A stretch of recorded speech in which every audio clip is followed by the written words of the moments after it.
Eternal damnation is here at Hell in a Cell. Welcome everyone to another episode of Hell in the Cell.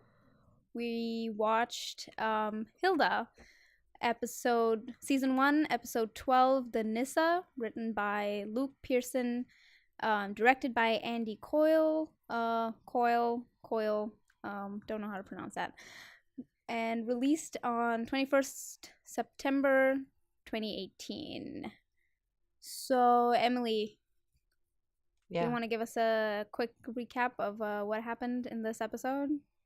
So basically, Hilda and David went to camp because they're part of the Sparrow Scouts. And while they're camping, they find their friend Frida in the woods. I mean, that's kind of the end, but the whole thing is basically about them camping and her not camping with them, which is a really big surprise because she's kind of obsessed with the Sparrow Scouts. Mm-hmm. Right. So Frida's character, if for anyone who has not seen the show, is this very obsessive character who who is known to be a perfectionist. Yeah. And in a couple episodes earlier, she and Frida, Hilda, and David have had a falling out, and they haven't spoken to Frida in a while.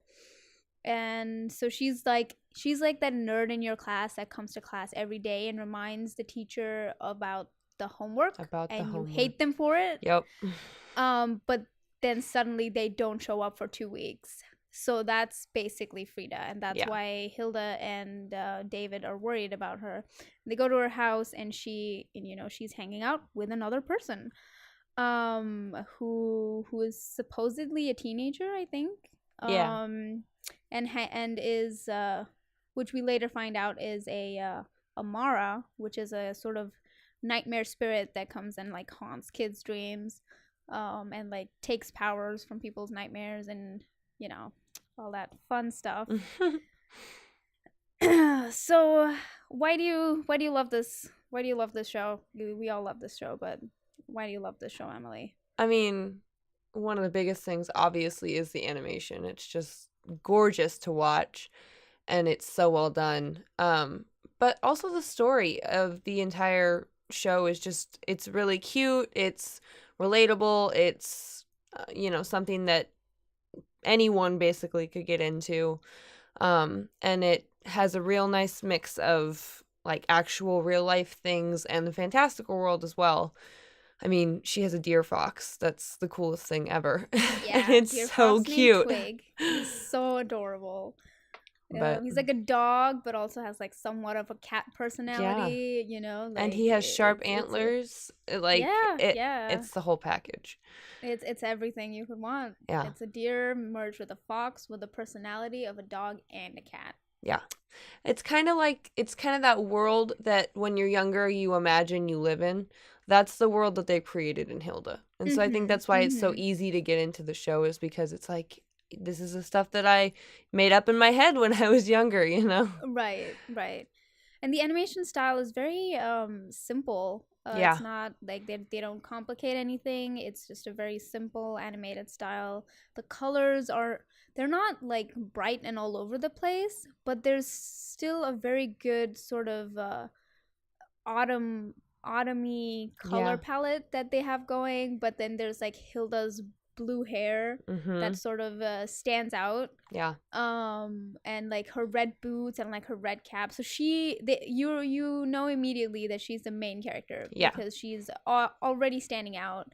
Like, she's got the blue hair, and then she's got this boisterous personality, very polar opposite to the people that she hangs out with, who are city dwellers mostly. She used to live in the wilderness, so she's like free-spirited and all that.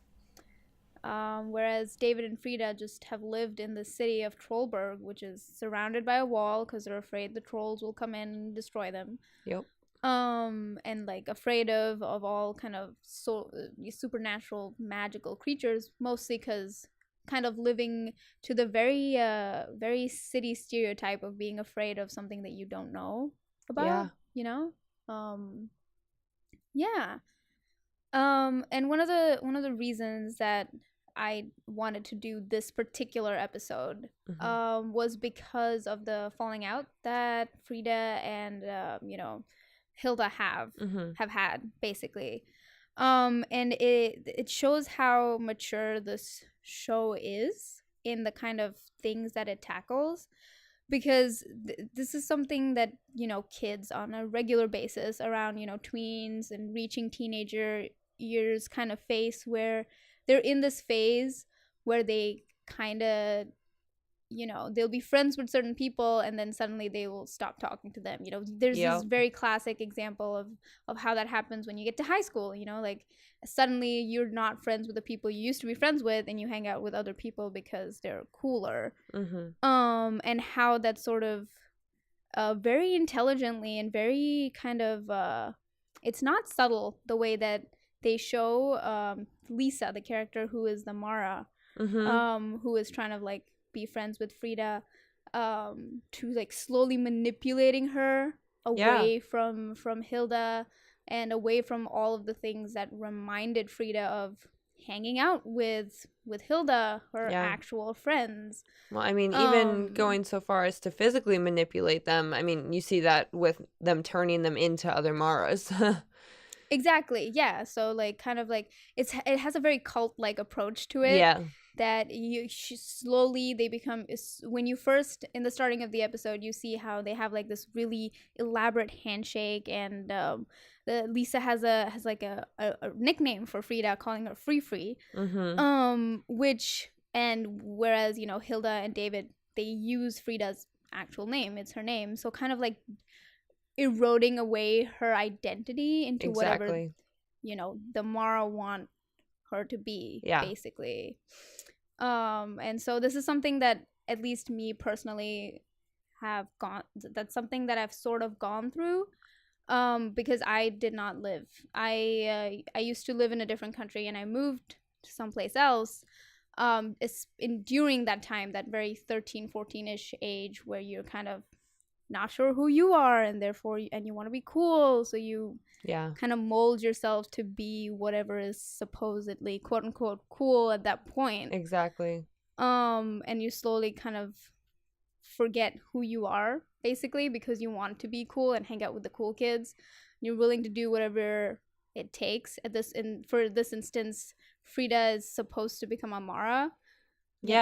And basically, have you ever had something like that happen to you in high school? I know those memories are very, very painful to go back to. For sure. It's one of those things. It's so funny when you talk about wanting to be cool, or trying to meet those standards, because the standards are always changing as well.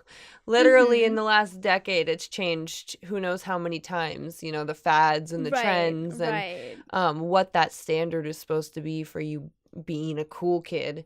And I don't know, it's just it is definitely relatable how they put it in here, and it's such a prevalent thing that still is happening in today's society. It's kind of crazy. I was home this weekend and talking to my parents, and my mom was talking about how my 9-year-old brother, 9 years old, is getting picked on at school because he wants to play imaginary things instead of like football and stuff, at recess. Oh, wow. And it's like, at 9 years old, this isn't something that, is just ingrained, like that we're just born with. We're not born to be mean people. It's taught to us. So it's like, not only is it prevalent in our generation, but most definitely in the generation above ours, because they're the ones that's raising the generation below us, Right. Definitely. So. Yeah, no, for sure. And that kind of shows like how, contrary to how simplistic the animation style is, whatever issues that this show kind of tackles are very complex. The writing is very well done. The characters have so much depth. Like, you learn a little more about each of these characters every so often. And they all have like these weird quirks. Frida's room cleans itself, and they figure out why that's been happening. David always has a bug on him for some reason. That's never explained. And we still don't know why. We're waiting for that second season, Luke. Come on, man. Let's do this. We need to know why David always has a bug. We need to know about the bug. You know, and you know, Frida's just exceptionally quirky, and her mother is, you know, the very. So what do you think about their relationship, the mother, Hilda and Joanna, you know, her mom? I think that they have a great relationship. I think that their relationship is portrayed as one that's really mature. And of course, like, there's never a father figure in the picture. But I think that that's the point, is that, you know, it's these two people.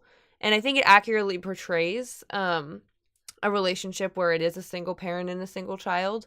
Right. Because it's one of those situations where you are the only people you have, you know.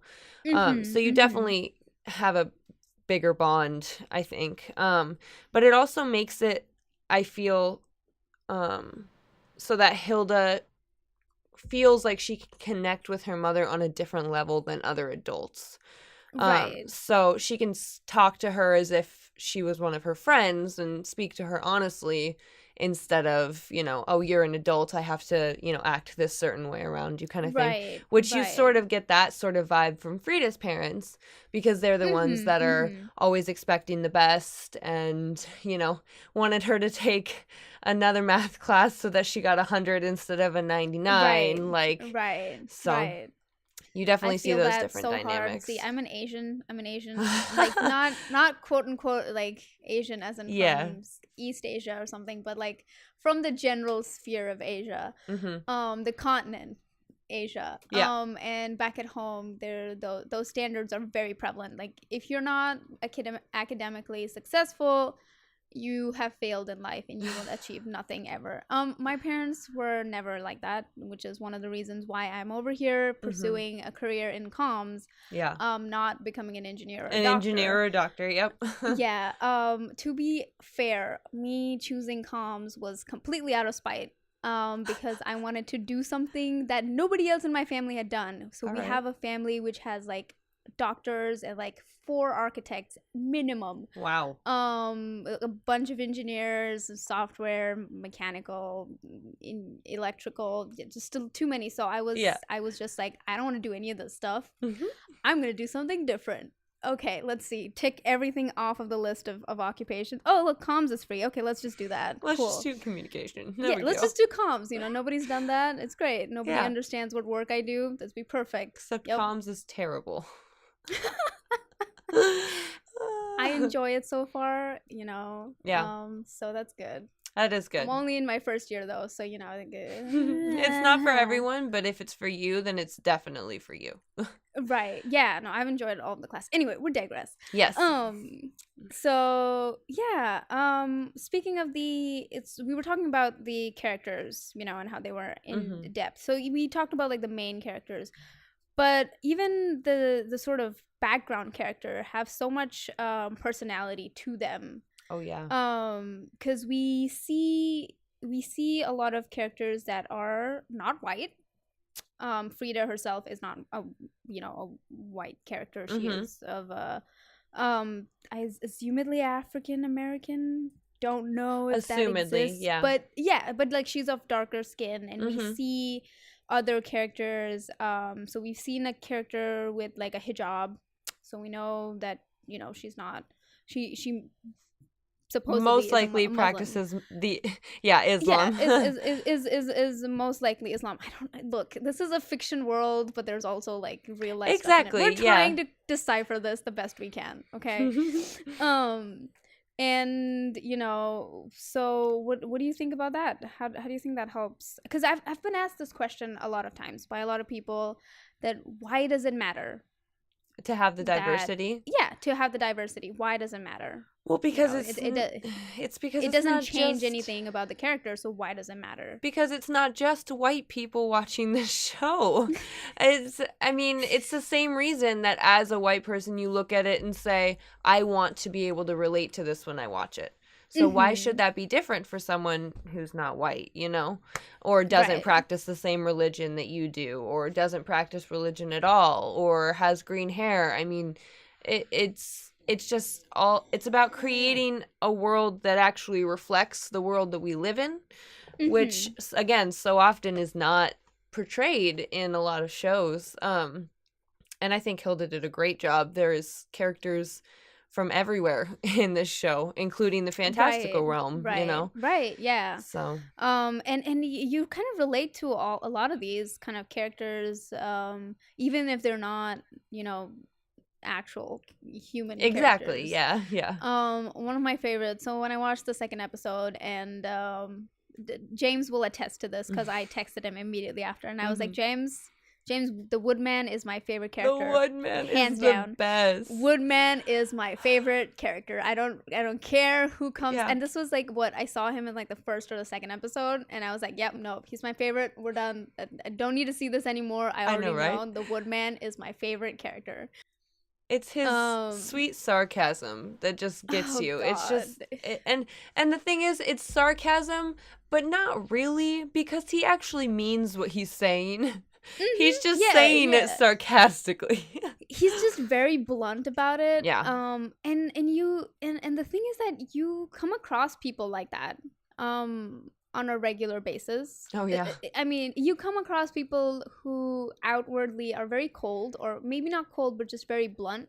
Yeah. But inside, you know, as you watch the show some more, you kind of have more contact with the Woodman, and you kind of realize that yes, he's cold and weird, but also he does care, you know. He does, yeah. He considers Hilda a friend, even though it takes him like a full episode of complete like chaos to admit it. Yep. But you know, like, and you kind of come across these people, and it just shows that this show is so diverse. Yeah.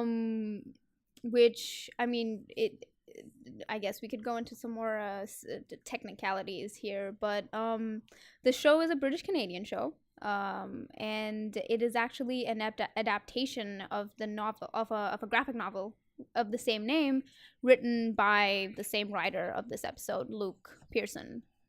So I assume that the graphic novel is just as beautiful and colorful to look at as the show was.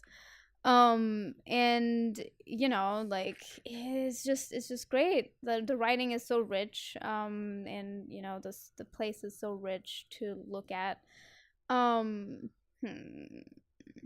Also, speaking of the animation, can we just talk about how expressive their faces are?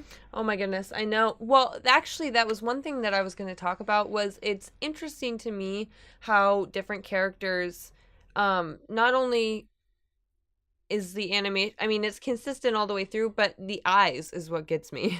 Yeah. I mean, some characters have these big round eyes that have whites and pupils and everything, and some characters have straight black lines. just yeah, or just like the black dots. Like David only has a black dot.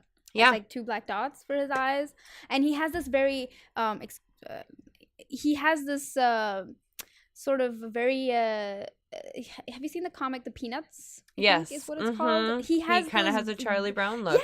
Yeah. He has like that his animation, his expression is very much like that. Yeah.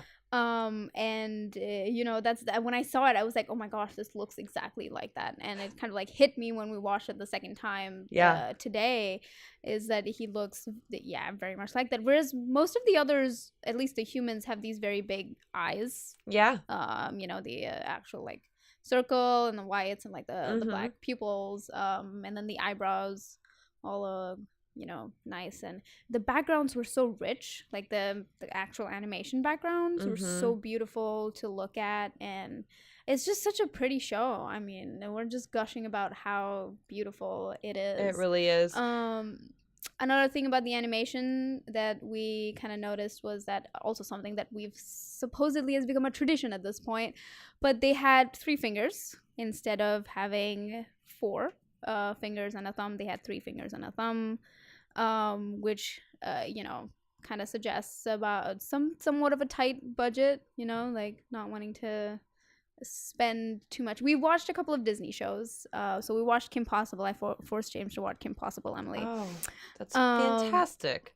Yeah, and we watched that, and Kim Possible had 4 fingers, but it was also it was also a Disney production, so they have a little more money to spend on the extra finger. But see, the money that they spent on the extra finger, they left out on her bottom lip. That is very true. Her bottom lip is almost non-existent. That is true. FYI, I have cosplayed. I was Kim Possible for Halloween. Oh, nice. On Halloween of 2016. And yeah, mostly because that was like the easiest outfit to put together. Like all I needed was a wig. Sweet. And some gloves, the black gloves. Yeah, I had I had like camo pants. I had like a black top. I was good to go. That's I had fantastic. Boots. Solid. It was the easiest Halloween costume. I swear. But we digress. You got to be Kim Possible.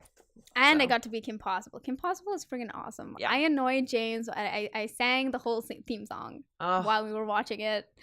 Nice. He does not want to hear me sing ever again. I'm sure. I have a feeling he probably like muted me while in the middle of you singing. In the middle, he was like, "Oh God, she's not gonna stop if I tell her to, so I'm just gonna mute her." I'm just gonna have to wait it out. That's true.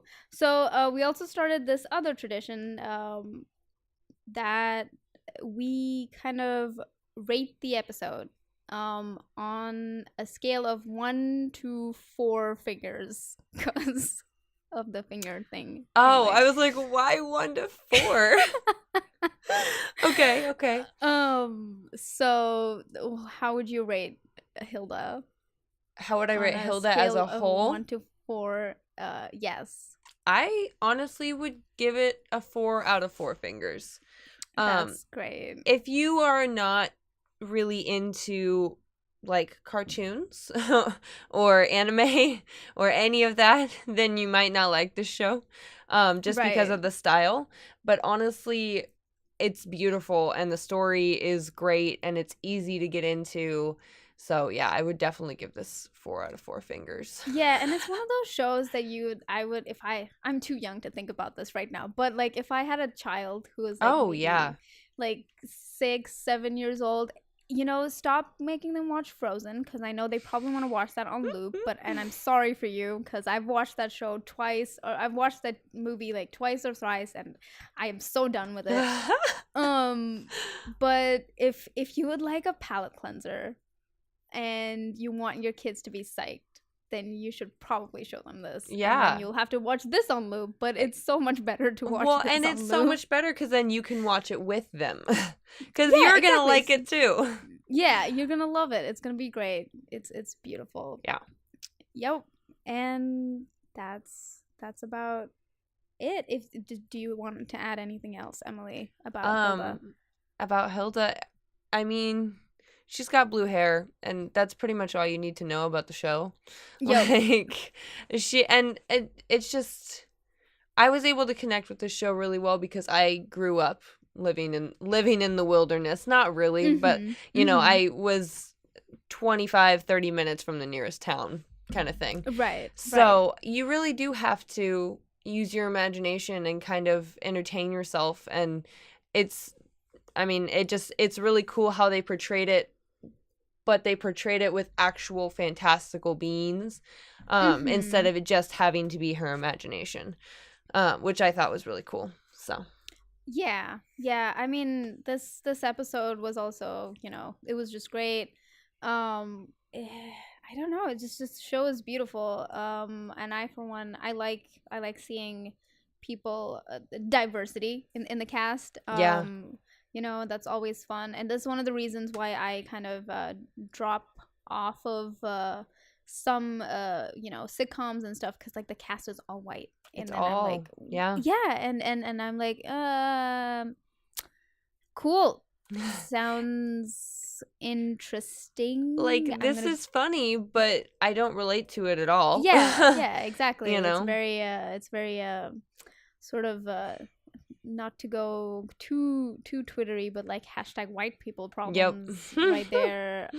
So this show kind of like it shows problems and, you know, deals with issues that are very like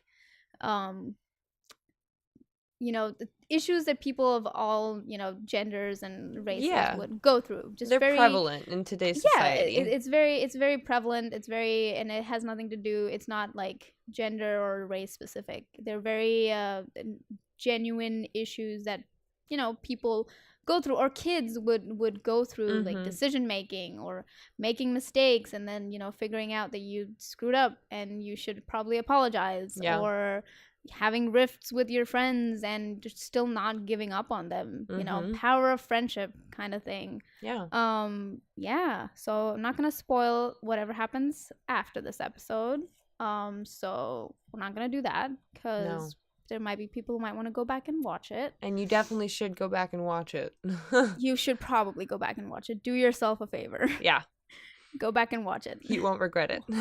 You won't regret it, we promise. If you do, you can leave comments and tell us why you regretted it. Yeah, please, and tell us, because it's honestly great to have conversation with people who don't view it the same as you. That way you can see their side of it as well. I mean, don't be mean about it. Obviously. Of course not. I have fragile egos. I'm a very small person. I have a small heart. It will explode. So don't be mean about it. Yeah, but we're not here to be mean. Constructive sort of critique is always appreciated, so leave a comment and let us know what you think. And have a good night. Awesome. Night. Yes, night. Good night.